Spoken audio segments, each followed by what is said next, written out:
There are two kinds of people. Some people are interested in talking, some people are interested in listening. You must decide which is wiser. Some people are interested in expression, some people are interested in perception. It is perception which enhances your life, not expression. I know you are a child of Freud because the modern psychoanalysis and psychiatry went about saying, you must express, otherwise you'll go crazy. You'll express your madness. That's the biggest problem in the world. Everybody is busy expressing their madness in the world. Everybody is busy expressing their limitations in the world. Everybody is busy expressing their prejudices and opinions in the world. What is the use of this expression, I'm saying? Expression is like an expanse of life, expanding it. Perception is enhancement of life. This life for you should be about enhancing it, not about expanding it. I want you to look at it. At this moment in your life, just sit back and simply look at it. All the things that have found expression from you. Take away the social context, just look at it as life. You're born one day and you'll be dead one day. In between this, all the things that you've said and done and expressed, what meaning does it have? What value is it to life? Either to your life or anybody's life. Okay, this moment I can say something and impress somebody here. Maybe I can teach something to a child and, help him to learn something, live better, whatever. But in terms of existential life, as a piece of life, what does it mean, all the things that I've expressed? It means nothing. But all that you have perceived will make this life go far. If you want to find expression to what little you have perceived already, I would say wait. This restlessness is, across the world now. It used to be an American phenomena, but now it's everywhere. Everybody is restless. Before they are 20, they want their life to be done. Everything that you can do in your life should be done because there is a restlessness of wanting to be… fear that you may not find expression. There is no need to be afraid of finding expression because if you become profound with your perception, your expression happens not verbally, not by action, it becomes akashic expression. They are the only ones who live. Today, in my experience, if I simply sit here, for me, whether it is Adiyogi or Krishna or Buddha or anybody, any of the yogis who lived beyond their physical nature, they are all present for me here, they're alive here. They are not past. When I speak about them, I talk about them, they're like here because they're here. If you do action with your physical self, it leaves a certain wake in the existence and it obliterates itself. If you do something powerfully with your mind, it leaves a larger wake, but it'll obliterate itself after some time. If you reverberate your physical energy in a certain way, it will leave a much larger wake which has a much longer lifespan and it dies. But if you do something beyond that, if you do something with your fundamental consciousness, then the wake that you leave is forever. When the planet goes away, the solar system has its lifespan, when it implodes into itself or explodes, whichever way it goes, even when the planet goes away, what certain people have left will not go.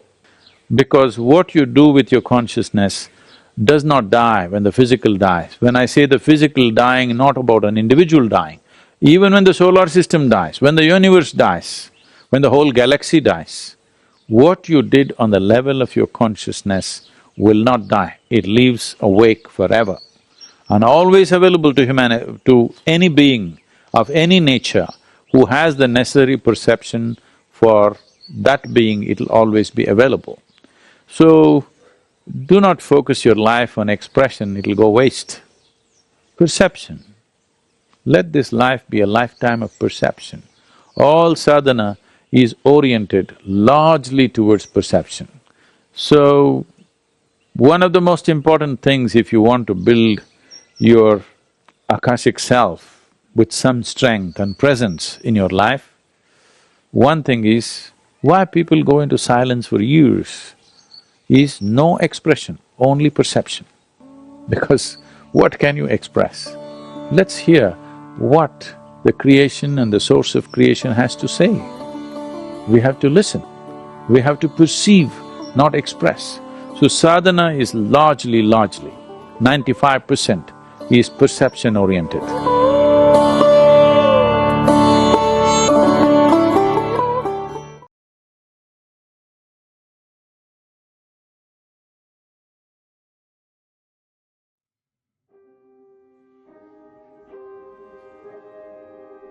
Once, some people of a village brought a blind man to Buddha.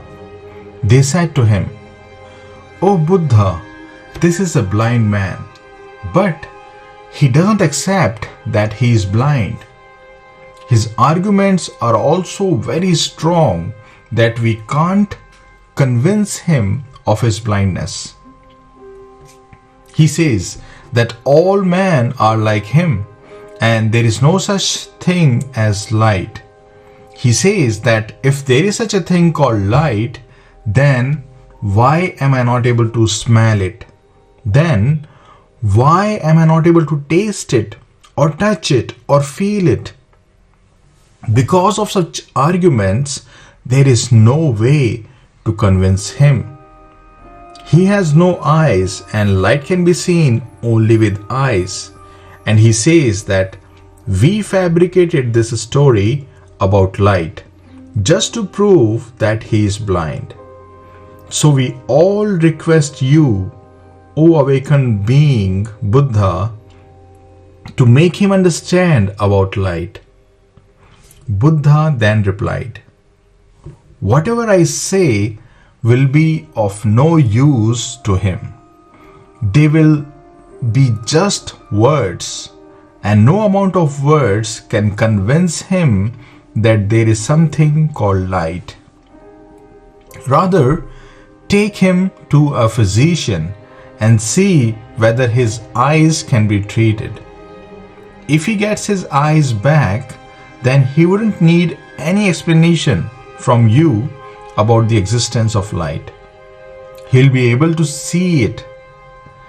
The villagers understood what Buddha said, and they immediately took him to a doctor. Fortunately, his eyes got cured in a few months, and he was now able to see everything. He got to know that there is really something called light, and that these villagers were all right and he was wrong. He then thought of paying a visit to Buddha to express his gratitude, because it's because of Buddha that villagers took him to the physician. He bowed down to him and said, "O Buddha, it's all because of you that I am able to see now." Hearing this, Buddha said, No, you are wrong. You got your eyes back not because of me, but because of yourself. If you had accepted what these people were trying to convince you of, then the question of taking you to the physician wouldn't arise at all. You wanted to see for yourself that whether there is really something called light or not, and that's how you got your eyes back. Now, don't drop this attitude. This will take you far in life. Mere beliefs will take you nowhere. What a beautiful story this is, right? Many insights are hidden in it. When the people were trying to convince the blind man of the light, he didn't trust them at all, and he presented counter-arguments to defend himself. And finally, the villagers had to accept their defeat. This is what all the saints have to go through in their lives. They try to awaken people from their deep sleep of identification with body and mind, but the people are so fast asleep that they don't trust them at all. These saints have experienced something which is beyond the five senses, which is beyond the intellect, which is beyond this body-mind complex. And they try to share it with people, but they don't understand. You see this world, you experience this world through your five senses. So all you know is nothing but what you have experienced through these senses. And so if someone tells you that there is something which is beyond the five senses and which can be experienced and which is the source of this world, people don't accept that. You don't accept that. You want the proof for that, right? I want to tell you something. No proof can be given. It is just impossible. Only the way can be shown. If I ask you to give me the proof of the sweetness of sugar, can you give it to me? You can do PhD on the sweetness of sugar, but still you won't be able to prove to me that sugar is sweet. Then probably accepting defeat, you would say, just taste the sugar yourself and you will know that sugar is sweet. That's what is the case in spirituality. Walk the path yourself, meditate, and experience yourself the truth that exists beyond this body-mind complex. And that truth is you, yourself. You are the pure consciousness trapped in this body-mind complex. Recognize this and experience your divine, infinite nature.